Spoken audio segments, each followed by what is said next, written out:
In this video, I will show you how to fix the destination folder already exists error in WordPress. As you can see, when I try to install the Yoast plugin, it throws the destination error. As the error suggests, the destination already exists, so the next thing we are going to do is to go to the plugin directory and remove the plugin folder. We can do this either using the file manager, website FTP access, or a plugin.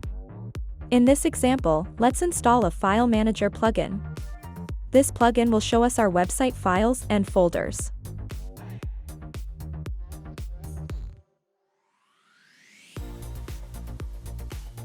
Go to the plugins directory and delete the WordPress SEO plugin folder in this case.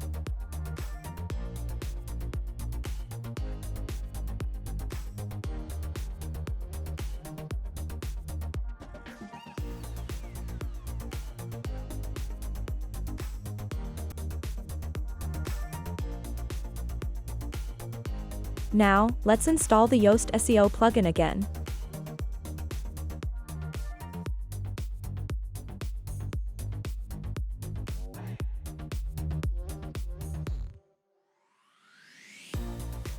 Thanks for watching.